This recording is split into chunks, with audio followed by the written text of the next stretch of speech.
1,600 miles away from the nearest continent, there's a lazy, laid-back land where the days are long and time slows down.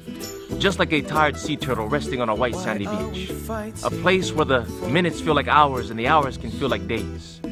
A relaxing respite where you can pause from the hustle and bustle of life and just be in the moment. The locals call it Fiji Time. It simply means that nothing happens in a hurry, and that whatever is supposed to happen will eventually happen. So relax and enjoy the wait. But it's more than just the way the locals view time. It's the way they do life.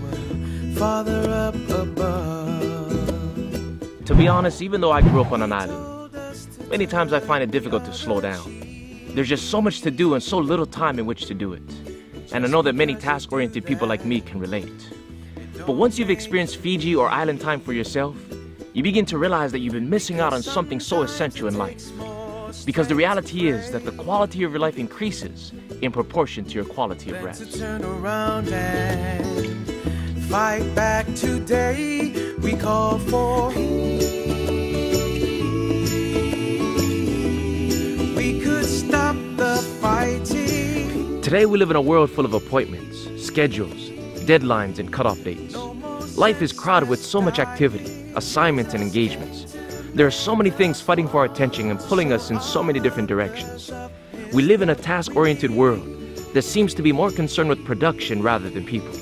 And in this fast-paced society, filled with sound bites and flashing lights, sometimes we find it hard to even breathe. It's so easy to get caught up in trying to make a living that we never really live. Many people come to the end of their lives, filled with regret, realizing that their years have been consumed with things that don't really matter. There are few things worse than coming to the end of your days, wishing you had more time to live in the moment. But here's the good news. In this world that is constantly on the grind, God is offering to us Fiji Time. Time to trade in the mess of our stress for the best of God's rest. Time to decompress from the pressures of life. Time to enjoy this precious gift of God called the present. To be in the here and in the now. To live in the moment.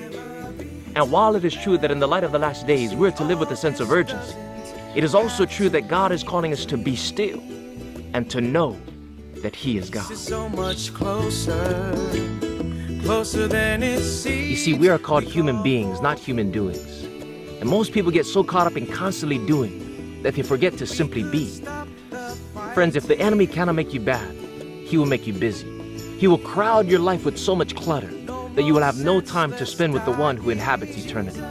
And without Him, life is a never-ending pursuit of happiness that will eventually lead to devastation, disappointment, and death.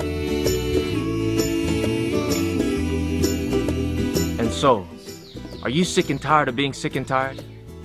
Are you overwhelmed by the stresses of life? Do you feel yourself drowning in a sea of activity, burdened in a beehive of busyness, wrapped up in a web of weariness? Well, if so, the God of rest says to you today, "Come unto me, all ye that are weary and heavy laden, and I will give you rest. Take my yoke upon you and learn from me, for I am meek and lowly in heart, and you shall find rest unto your souls. For my yoke is easy and my burden is light. For in returning and in rest you shall be saved. In quietness and confidence you shall find your strength." And as we come to lay down our burdens at the feet of Jesus and learn to live more of our lives on Fiji Time, the God of peace shall give us rest for the rest of our journey.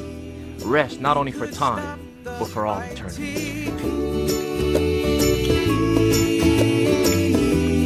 No more senseless dying. Jesus came to make us one, to show all others of His love. We